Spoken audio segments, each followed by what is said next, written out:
ఆ మృతదేహాన్ని స్వాధీనం చేసుకునే సమయంలో ప్రత్యక్ష సాక్షి బాబాయ్ ఉన్నారు, మనం మాట్లాడి చూద్దాం. జనరల్ అసలు ఏం జరిగింది ఆ రోజును, ఇలా మీకు ఏమైనా సమాచారం వచ్చింది? వాళ్ళ తమ్ముడికి వాళ్ళ అన్నయ్య హైదరాబాద్ నుంచి వస్తుందని వాళ్ళ అన్నయ్య మెసేజ్ పెట్టడంతో ఈయన 1:40కి వీడి ఇంటి నుండి బయలుదేరడం జరిగింది. వాడి ఇంటి నుంచి బయలుదేరడం జరిగిందండి.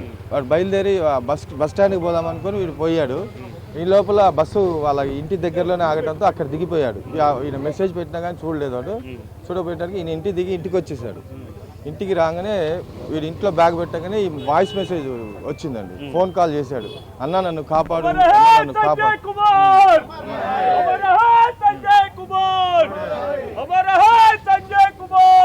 కాపాడు అనటం జరిగిందండి.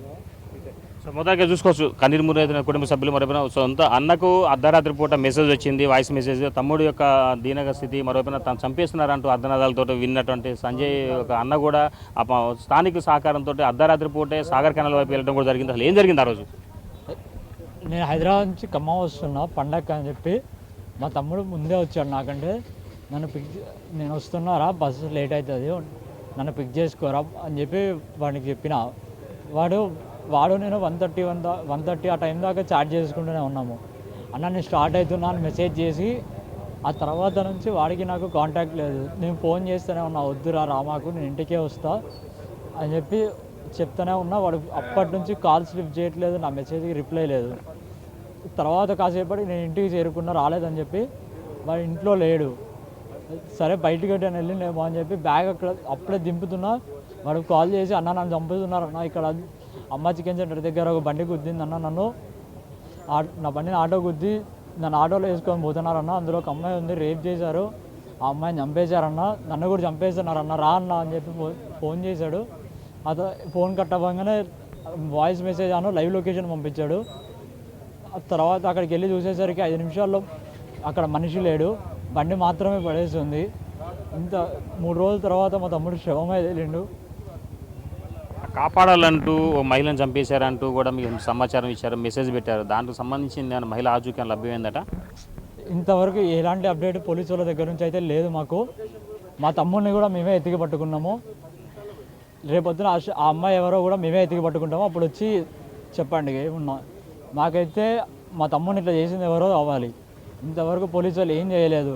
ఎత్తుకుతున్నాం అని చెప్పి మా తమ్ముడిని శవంలా తీసుకొచ్చారు మా ముందుకి. అది కూడా మేమే ఎత్తుక్కున్నాం మా తమ్ముడిని.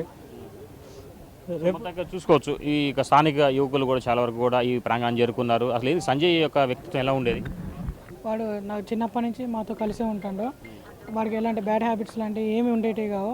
ఎప్పుడు మంచిగానే ఉంటాడు, క్లవర్ స్టూడెంట్. జాబ్ కోసం హైదరాబాద్ వెళ్ళాడు, జాబ్ చేసుకుంటాడు. ఇక్కడ కాలనీలో గొడవలు అలాంటివి ఏమీ లేవు అతనికి. ఇట్లా అన్ఎక్స్పెక్టెడ్గా ఇట్లా అయిపోయింది.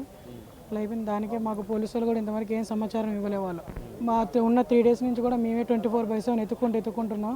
ఉన్న దాంట్లో ఎవరు కూడా మాకేం రిప్లై ఇవ్వట్లేదు పోలీసు వాళ్ళు. ఇంకా సార్ లాస్ట్కి అసలు మీరు ఆయన ఎక్కడ గుర్తించారు? లాస్ట్కి ఆ రోజు హైదరాబాద్ నుంచి వచ్చిన తర్వాత మమ్మల్ని కలిశాడు, ఇంటికాడ కలిశాడు. ఇంకా దాని తర్వాత ఇంటికి వెళ్ళాడు. 1:30 తర్వాత వాళ్ళ అన్నయ్యని తీసుకురావడానికని వెళ్ళాడు. వెళ్ళిన తర్వాత ఇట్లా అన్నయ్యకి మెసేజ్ పెట్టాడంట. దాని తర్వాత మాకు అందరు కాల్ చేసిన కాలువ కట్ట దగ్గరికి వెళ్ళారు అన్నయ్య వాళ్ళు. అక్కడికి వెళ్ళేసరికి మొత్తం బండి ఒకటి ఉంది, అతను లేడు. అంటే తను బీటెక్ స్టూడెంట్ అట కదా, చదువుకున్న ఏమన్నా అంటే గొడవలు అంటే అలాంటి ఏం లేదు, అట్లాంటి వ్యక్తి కాదు అసలు. అట్లాంటి వాటికి వెళ్ళే పర్సన్ కాదు. రీసెంట్గానే గ్రాడ్యుయేట్ అయ్యి అసెంచర్ బెంగళూరులో ప్లేస్మెంట్ కొట్టాడు. వీళ్ళు ఆ ఫెస్టివల్ కోసమని హైదరాబాద్లో ఉంటాడు. ఫెస్టివల్ కోసమని ఇంటికి వచ్చాడు. అప్పుడు దసరా అప్పుడు వచ్చాడు, మళ్ళీ ఇప్పుడు సంక్రాంతికి వచ్చాడు. వచ్చి మా అందరినీ కలిశాడు. నాకు జాబ్ వచ్చిందిరా, నేను వెళ్తున్నా, మిమ్మల్ని కూడా నేను ఎట్లా ఒకట్లా రిఫర్ చేసి మీరు కొంచెం మంచి పొజిషన్లో ఉండేటట్టు చూస్తా అన్నట్టు అందరికి కొంచెం కాన్ఫిడెంట్ ఇచ్చి అందరికి పాజిటివ్ మైండ్ సెట్తో ఉండేటోడు. కానీ ఇట్లా అవుతుందని ఎవరు ఎక్స్పెక్ట్ చేయలేదు. ఇట్లా అవుతుందని అసలు ఎవరితో అయితే ఏదో చూశాడు, అతనైతే పక్కా ఏదో చూశాడు. దానికోసం సేవ్ చేద్దామని ఎందుకు వెళ్ళాడో మనకు తెలియదు. కానీ అక్కడ ఆ సిచ్యువేషన్లో కూడా వాడు ఆ ఇన్ఫర్మేషన్ పాస్ చేశాడంటే ఇంకా వాడి మెచ్యూరిటీ మైండ్ సెట్ని మనమే అర్థం చేసుకోవాలి. చాలా చూసుకోవచ్చు. ఇప్పటికే ఖమ్మం ప్రభుత్వ ఆసుపత్రులు కూడా సంజయ్ మృతదేహానికి సంబంధించిన పోస్ట్ మార్టం కూడా జరిగిపోయిన నేపథ్యం అయితే ఉంది. మొత్తానికైతే మాత్రం కుటుంబీకులకు అప్పగించారు పోలీసులు. దీనికి సంబంధించి ఖమ్మం రూరల్ ఏసీపీ తిరుపతి రెడ్డి కూడా ఈ కేసుకు సంబంధించి పూర్తి వివరాలు కూడా సేకరిస్తున్న నేపథ్యం అయితే ఉంది. దానికి సంబంధించి మాట్లాడి చూద్దాం సార్. జనరల్గా ఈ కేసు సంబంధించిన పరిస్థితి ఏంది, ఏమైనా పురోగతి ఉందా?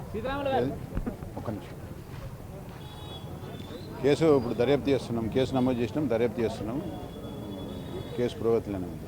జనరల్గా అయితే ఇక అతను సంజయ్ అనే మృతి అంటే అనుమానాస్పదంగా సస్పెండ్ అంటే అతను టోటల్గా మిస్సింగ్ అయిన తర్వాత 22 రోజుల తర్వాత ఒక సాగర్ కెనాల్లోని ఆయన యొక్క మృతదేహాన్ని కనుగొన్నారు. మరి చూసుకుంటే మాత్రం మహిళను కాపాడేందుకు పనిలో భాగంగానే తాను వెళ్ళినట్టుగా మన ఫోన్లో టోటల్గా వాళ్ళ బ్రదర్కి మెసేజ్ పంపించిన నేపథ్యం వాయిస్ మెసేజ్ దీన్ని ఎలా చూడొచ్చు మనం? ఒక వాయిస్ మెసేజ్ ఒకటి ఉంది, మిగతా ఆధారాల కోసం వెతుకుతున్నాం. ఇప్పటివరకు అయితే మహిళ ఉన్నట్టుగా ఏమీ ఆధారాలు లభించలేదు. ఏమైనా ఆధారాలు లభిస్తే ఆ కోణంలో కూడా దర్యాప్తు చేస్తాం. ఆధారాలు చూసుకోవచ్చు. ఖమ్మం బైపాస్ రోడ్ నుంచి అమ్మా చికెన్ సెంటర్ వరకు కేవలం కోతువేట దూరంలో ఉంటుంది. అంతా కూడా జనసంచారం ఉన్నటువంటి కాస్త ప్లేసే అది. కాదు అర్ధరాత్రి 2 గంటల తర్వాత కూడా తన అన్నను పికప్ చేసుకునేందుకు సంజయ్ రోడ్డు మీదకి వస్తున్న నేపథ్యంలో కాపాడాలంటూ ఆ విధంగా అంటే కేకలు వేసిన మహిళను కాపాడేందుకు పనిలో భాగంగా తను కూడా చివరకు ప్రాణాలు కోవాల్సిన పరిస్థితి నెలకొంది. అంటే ఇలాంటి కేసులకు సంబంధించి వాళ్ళు మీ పోలీస్ శాఖ కూడా టోటల్గా దర్యాప్తు చేసిన నేపథ్యం అయితే ఉంది. కానీ దీంట్లో 3 రోజులు గడిచినా కానీ ఇంకా అంటే ఏమైనా క్లూ దొరికే అవకాశం ఉంటుందంటారా? క్లూ డెఫినెట్గా దొరుకుతుంది. సీసీ ఫుటేజ్ ఉన్నాయి అక్కడ. ఇతను వెళ్ళినప్పుడు ఫుటేజ్ ఉంది. తర్వాత మా సీఏ గారు ఆడ పెట్రోలింగ్లో ఆ టైంలో ఉన్నాడు. ఇప్పటివరకు అయితే మహిళ ఉన్నట్టు ఎటువంటి ఆధారాలు లభించలేదు. ఒకవేళ ఆధారాలు లభిస్తే అప్పుడు దాని మీద దర్యాప్తు చేస్తాం.